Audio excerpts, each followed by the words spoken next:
All right, welcome to a Rooster Talk. I've got Rene Sterk with me all the way from New Zealand. Rene, welcome. Thanks for giving some time for me. Just give you a quick intro and we can go from there. Yeah, thanks for having me, Noel. Look, it's been good to talk. I've been following what you're doing with Rooster Talk. I find it very interesting material, and unfortunately, I couldn't dress up as well as Scott did last week. But right now we're all in isolation, and I'm back home at the moment, doing my work and trying to stay connected with the teams elsewhere and the various people that we employ across the world, and trying to make the best of it, I guess, like everybody else. But happy to chat about sort of how we are tackling things and how things look for us, and see if that sort of applies to sort of broader industry perspective. Yeah, I mean, I was keen to get to know, obviously the whole concept of Rooster Talks, just to see what people are doing, how they're managing. Like for yourself, as you mentioned, you've got teams all over the place. How is that going, and is sort of the workload sort of being the same, going up? Because I know my brother works for Hatch Engineering. They're telling me that he's actually got more work now than before. Yeah. Yes, look, I mean, it's our contracting work. So RSC does two things. We do a lot of contracting work and we do a lot of consulting work. And we've definitely seen our contracting take a big hit. People that were drilling, mostly the juniors, because I think there was an article on Mining News last week said that the majors were still, continuing to drill and continuing with their exploration budgets. But the juniors and the small players have definitely paused for a while, and that's most of our work. So we've definitely seen that contracting work taking a step back. But our consulting is as busy as ever. We are absolutely flat out. I'm working 14-hour days here just to stay on top of things, and it's really busy. And it's not just the normal resource work that we do a lot of. But technical due diligence, there's a lot of people looking at the moment. I find a lot of people, I don't know if you call it bargain shopping, but with the gold price where there's certainly people positioning themselves. So we do a lot of that sort of technical appraisal work, and it all needs to happen yesterday. So yeah, we're flat out in that space. One arm is pretty quiet, and the other one is double busy. So it's just shifting chairs around, I guess, and trying to make it work.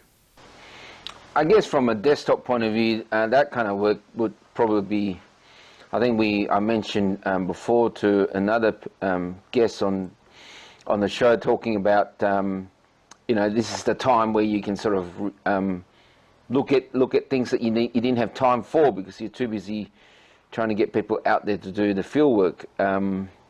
That's what you're referring to, I'm guessing. No, not really. I mean, we actually don't have the time to do what has been lying on our desk for a long time. We have a list of items that just keep getting kicked back during any given week because they're just not the highest priority. And we certainly even less time to get to those now because it's billable work, it's technical work, and we're very happy with that. Obviously, that's taken many years to develop and to get to that space, but.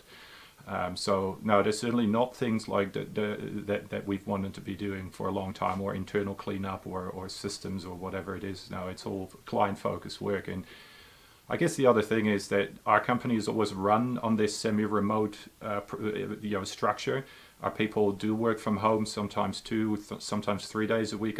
When I'm actually home, which is rarely, then I work from home 4 days a week. So we all have quite a bit of familiarity with, meeting with Microsoft Teams, conference calls, Dropbox sharing data, and all the rest of it. So very comfortable with that. So for us, it hasn't really changed our business. It's just shifting balances between contracting and consulting. Yeah, well, that's interesting. I guess, you're one of those businesses where you've already embraced sort of technology and working remotely, as you've said. How do you see the industry going forward? I mean, obviously you mentioned that you guys are still fairly busy.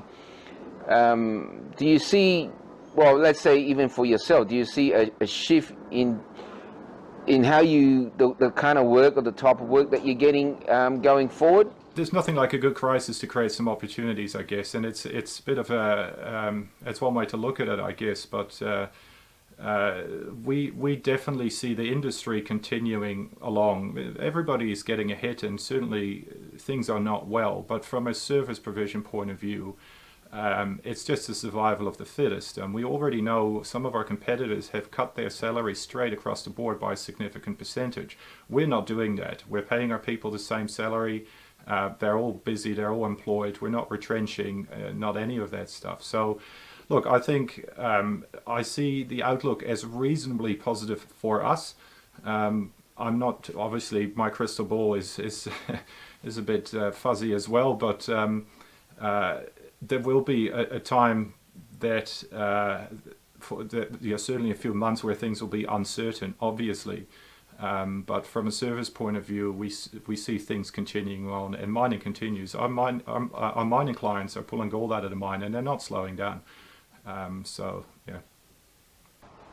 Yeah, I think in some ways, we whether the worst is over, or at least we know what's the worst case scenario. Going well, I forward, think what we're doing. Sorry, yeah. What we're doing is as a society or as an industry, I guess, we're learning and we're looking at different ways to do things, right? So some things happen remotely, which we're all, as an industry, we're already reasonably familiar with. We're not.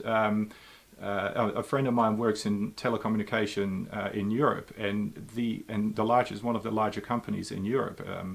And everybody now has to work from home, and everybody needs a laptop and needs to be set up with a system to have these, to help clients out. That's a completely new network, a new structure. I think our industry is quite, has taken a few kicks over the years. So we can adjust, I think, and come out of this quite well. Everybody still needs the stuff that comes out of the ground, as we all know. Copper will take a hit, and some of the construction and industry materials will take a hit, but I think it's not all doom and gloom. I think the doom and gloom story is great in the news, but I think it's not all that bad. No, I agree. I mean, like your business, you've embraced technology, as we mentioned before. I think the internet's been telling us to do this for 20 years, and those that have over the years are obviously going to be having more benefits now than those that haven't. And you're right, things don't stop. I mean, mining can't stop. Well, the world won't stop. It may be delayed, and you might do things differently. Or you will be doing things differently. But things just don't stop. Yeah. No, true. And look, I mean, there are some things that are definitely changing quite considerably. I mean, as with my directorship of the AusMem, obviously, I have a reasonable insight as to what mining professionals are requiring and how we're trying to cater to that. I mean, none of the conferences can happen at the moment, right? Because we can't have large gatherings. So the AusMem is working very hard to get into a position where they can offer people alternatives, so online. But that's not done overnight, but it's a completely different business model. So I think, across the board, there'll be plenty of those things that need to change. But I think for years the industry has been talking about having a different educational system. And this may be one of the things that pushes us into that. And that will be, if managed well, can be a good thing. I mean, education needed to change for a long time, and this may be the catalyst. In terms of, let's go into geology and technical. I mean, what's your view? I mean, a lot of these commodities, like, copper is one of the common ones that's taking a big hit. I think that's a temporary measure.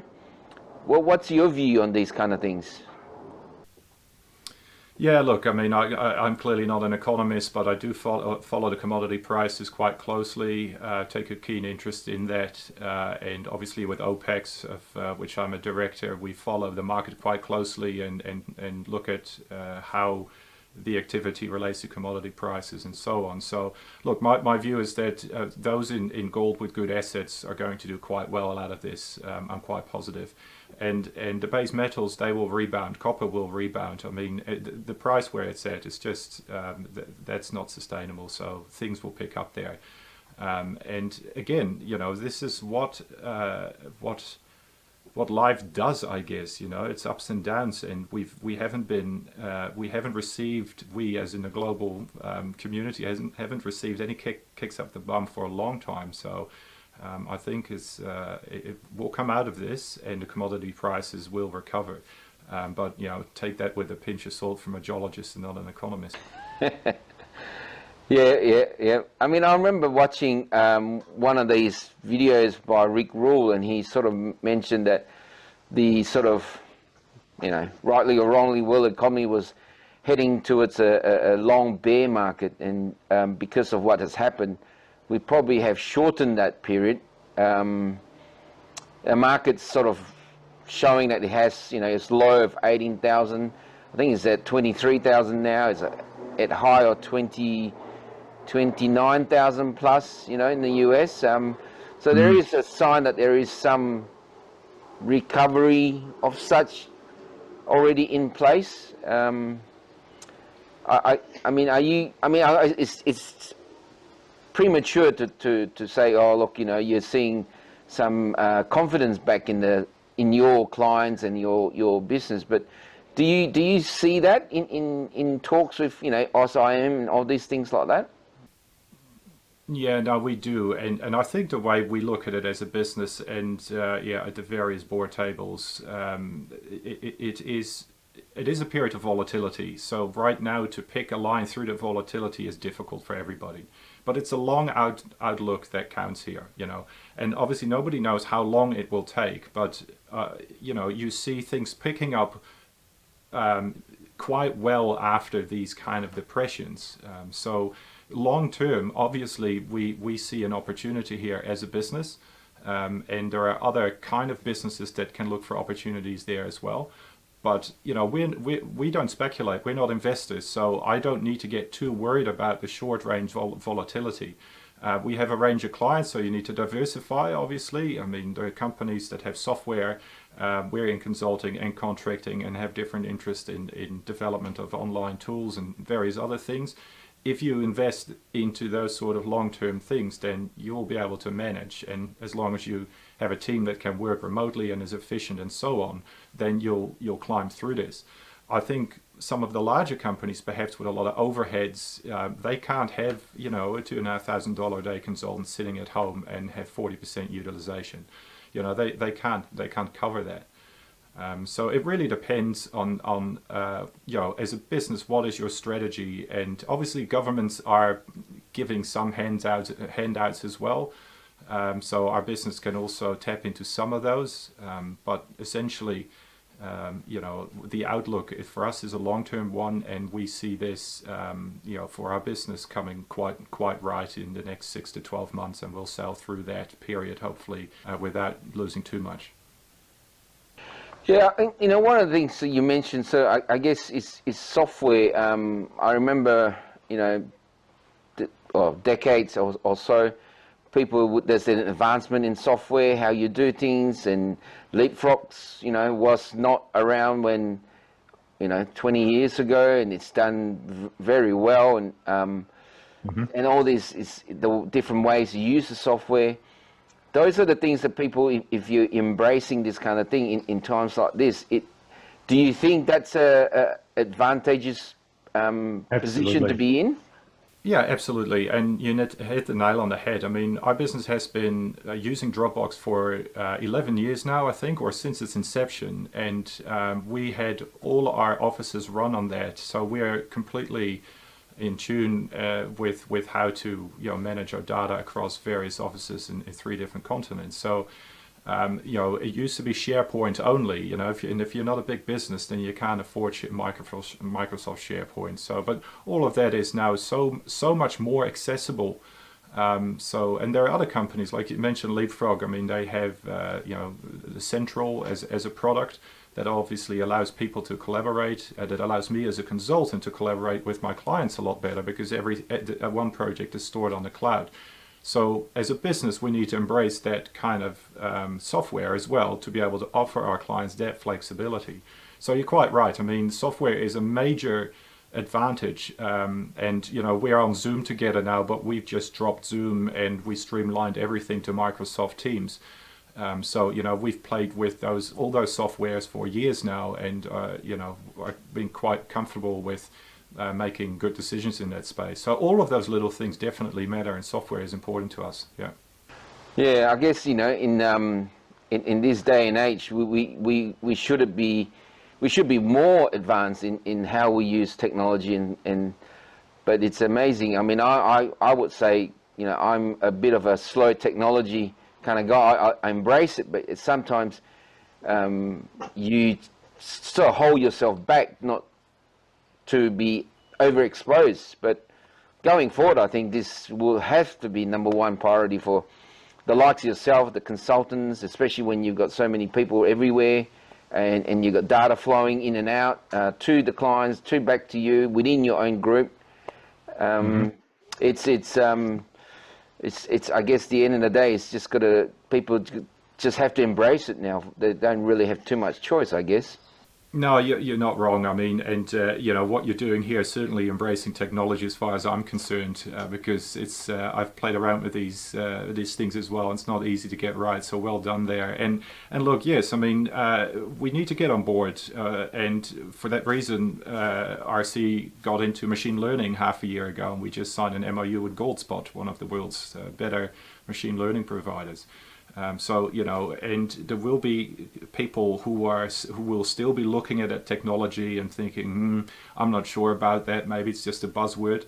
Get on board. And the same with portable XRF technology. We're one of the first ones using it, 12, 13 years ago in exploration. And right now we're one of the largest renters of this equipment in Australia. So get on board with new things and new technology that is going to give you an edge, and that's in so many different areas that applies for sure. I think one of the things also is that people become more, that they have to learn to take more ownership, and being able to, you're working remotely, you might have to embrace this kind of thing where you're talking about looking at drilling processes, sampling processes, sampling mediums. You can embrace this kind of, you could have your team talking and showing them how to do things. Whereas before, I think we fall into this trap. So, I need to send a guy over there, and a guy needs to sit there and teach them. Whereas now, both ends need to take ownership of what they're doing. If not, it's more of a teamwork than before. Do you agree? Yeah, absolutely. And in this day and age, there's no excuse to not know something anymore, because everything is just one Google query away. You can find every answer on a YouTube clip. There will be somebody telling you exactly what sampling equipment to use and not to use and why. There are endless free resources available that you can now access from the most remote site in Australia. So, if you're not embracing that flow of technology or that availability of information, then you're doing yourself short, right? And so yeah, definitely, there's not enough utilize of what we have out there in terms of tools and things to make our lives as professionals better. All right, Rene, thanks for your time. I know you're a busy man. Any last words of wisdom from New Zealand, the land of the long white cloud? The land of the long white cloud. No, look, there's obviously a big discussion going on who's managing their outbreak best, the Kiwis or the Aussies, and we certainly have our fair share of discussions here. And I posted a LinkedIn update the other day, just a tongue-in-cheek about the bimodal sort of appearance of the cases per day, and it was just a tongue-in-cheek, but it had nothing to do with anything serious. But immediately it gets politicized because somebody makes a comment here, and I guess it's the problem with having more than 10,000 followers. So yeah, as a final comment, let's come together. We're all doing the best job we can. We have different economies, different countries. But I can't wait to get back across the ditch and be allowed on the plane again, because as much as I like being home, it's fun to be on site and work with clients. So yeah, it's probably what I would say on that. All right, I guess have you seen the one about the Western Island? No. the map of New Zealand and Australia, and how Australia should become the western island of. Yeah, I have seen that. I have seen that. Yeah, that's a classic. Yeah, look, Jacinda Ardern gets a lot of credit over on that side, but yeah, there definitely questions asked about the economy. And I mean, I'm originally from Holland, as you probably recall from our early conversations, and in Holland they have what's called an intelligent lockdown. We'll argue for days and months over who's got it right, but none of us know how to deal with this best, and we're all just doing the best damn job that we can. So, we'll take it 1 week at a time, and we're just following the rules. Stay at home. All right, Rene, thank you very much. Keep safe, and Pleasure. we'll have a conversation again. Fantastic. Thanks for it. No, catch you later.